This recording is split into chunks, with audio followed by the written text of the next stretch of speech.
एकदा एका शांत, सभ्य दिसणाऱ्या ऑस्ट्रियन गावात जिथे सूर्यप्रकाश उबदारपणे दारात येतो आणि रात्री चंद्राच्या चांदण्या खिडक्या झाकतात, तिथे योझेफ फ्रिट्झल नावाचा एक म्हातारा माणूस आपल्या पत्नी रोझमेरीसोबत राहत होता. बाहेरून पाहिल्यास शांत कुटुंब परिपूर्ण वाटायचं. 7 अपत्य, घरात हसणं खेळणं, शेजाऱ्यांशी सभ्य बोलणं. पण घराच्या खोलवर जमिनीखाली एक भयावह रहस्य दडलेलं होतं, जे कोणालाही माहिती नव्हतं. योझेफ हा एक सर्व्हायलिस्ट होता. त्याला अंडरग्राउंड बंकर बनवण्याची खूप आवड होती. त्याने आपल्या घराच्या तळागाळात एक गुप्त खोली बांधली होती, जिथे हवा येत नव्हती, सूर्यप्रकाशाचा नामोनिशाण नव्हता आणि छत इतकं खालचं की उभं राहणंही अवघड. त्या खोलीत छोटे छोटे रूम्स होते, 2 बेडरूम, एक लिव्हिंग एरिया, एक स्टोरेज. पण हे सगळं एका भयंकर योजनेचा भाग होतं, जिथे योझेफने वर्षानुवर्ष आखली होती. योझेफ आणि रोझमेरी यांची एक मुलगी होती, एलिझाबेथ. ती इतर मुलांपेक्षा वेगळी होती. ती आणि योझेफ यांच्यात नेहमी भांडणं होतं. घरातलं वातावरण नेहमी तणावपूर्ण असायचं. एक दिवस जेव्हा एलिझाबेथ 18 वर्षांची झाली, तेव्हा योझेफने तिला सांगितलं की तळघरात एक दरवाजा दुरुस्त करायचा आहे आणि त्याला मदत हवी आहे. एलिझाबेथने होकार दिला. दोघे तळघरात गेले. अचानक योझेफने आपल्या खिशातून एक रुमाल काढला, जो क्लोरोफॉर्मने भिजलेला होता, आणि तो एलिझाबेथच्या तोंडावर ठेवला. त्याने तिला घट्ट पकडलं. काही क्षणातच एलिझाबेथ बेशुद्ध झाली. जेव्हा तिची डोळे उघडली, ती त्या गुप्त खोलीत होती, जमिनीखाली अंधाऱ्या हवाविरहित जागेत, जिथे बाहेरची दुनिया कधीच पोहोचली नव्हती. योझेफने रोझमेरीला सांगितलं की एलिझाबेथ घर सोडून एका कल्टमध्ये सामील झाली आहे आणि कधीच परतणार नाही. रोझमेरीने हे मान्य केलं, पण खरं तर एलिझाबेथ त्या घराच्या खालीच कैद होती. योझेफ दररोज चोरून खाणं-पाणी घेऊन त्या खोलीत जात असे, पण त्याने फक्त तिला कैद केलं नव्हतं, त्याने तिच्यावर वारंवार बलात्कार केला. 4-5 वर्षात एलिझाबेथ गरोदर राहिली. तिने त्या अंधाऱ्या खोलीतच बाळाला जन्म दिला. त्या बाळाला बाहेरची दुनिया कधीच दिसली नव्हती. एका वर्षात पुन्हा गरोदरपणा, पुन्हा जन्म. आता ती 2 मुलांना त्या खोलीत वाढवत होती, जिथे हवा नव्हती, प्रकाश नव्हता, फक्त योझेफचा पावलांचा आवाज आणि त्याच्या सावलीची भीती. 3ऱ्या बाळाचा जन्म झाला. योझेफने ते बाळ खोलीबाहेर नेलं, एका बॉक्समध्ये ठेवलं आणि घराच्या दारापुढे ठेवलं.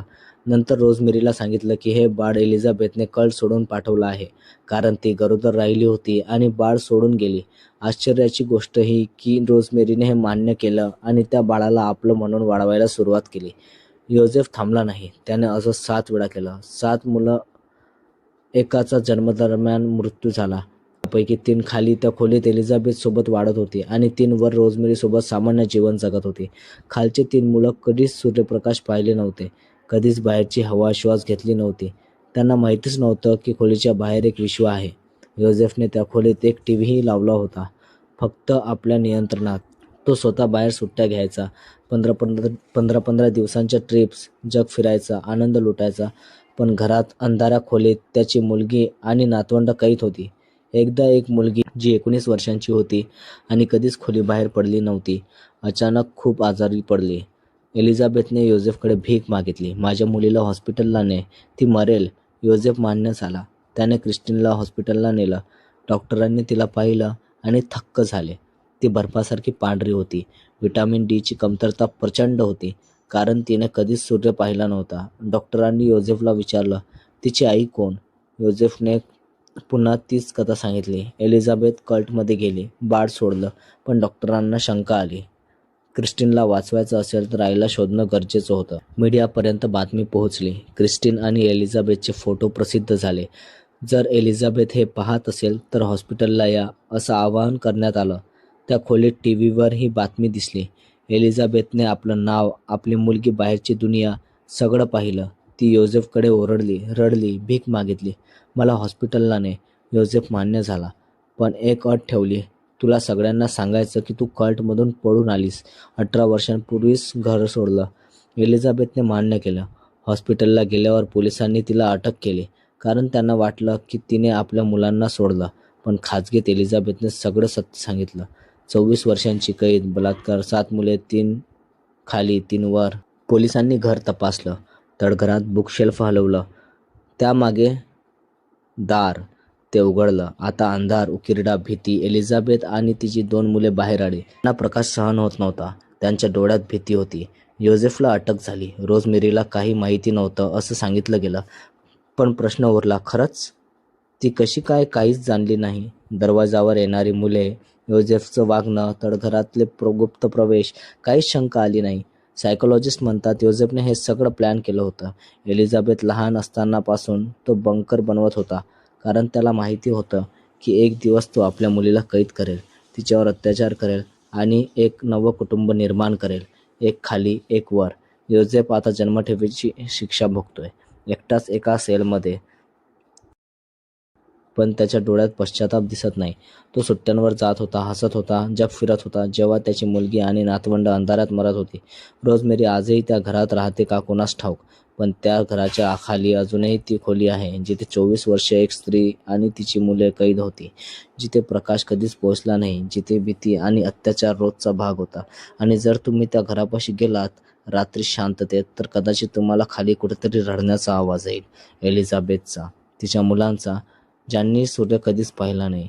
योझेफच्या मनात काय चाललं होतं कोणास ठाऊक, पण त्याने एक परिपूर्ण गुन्हा केला. तो बाहेर फिरायचा, लोक त्याला आदरणीय मानायचे, पण आत त्याच्या घरात एक नरक होता. एलिझाबेथने 24 वर्षे त्या अंधारात काढली. रोज बलात्कार, रोज भीती, रोज मृत्यूची वाट. तिच्या मुलांना माहीत नव्हतं की आकाश काय असतं, झाडं कशी दिसतात, पावसाचा स्पर्श कसा असतो. त्यांना फक्त योझेफच्या पावलांचा आवाज माहीत होता, जो यायचा, अत्याचार करायचा आणि निघून जायचा. आणि रोझमेरी?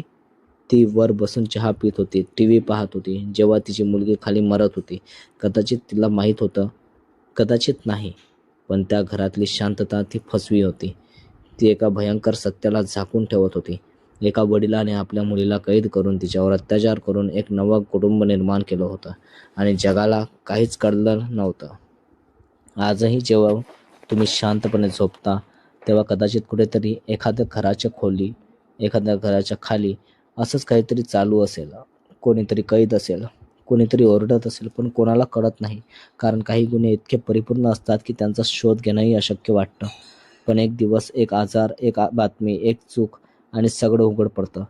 आणि मग दुनिया थक्क होते. पण त्या थक्क होण्यात, त्या भयात एक प्रश्न उरतो. खरंच रोझमेरीला काहीच माहीत नव्हतं की तीही या गुन्ह्यात सामील होती? कारण इतके वर्ष, इतके संकेत आणि ती काहीच बोलली नाही. कदाचित तीही त्या अंधाराचा भाग होती, कदाचित नाही. पण त्या घरात, त्या बंकरमध्ये सत्य अजूनही दडलेलं आहे, जिथे प्रकाश काहीच पोचला नाही आणि भीती कधीच संपली नाही.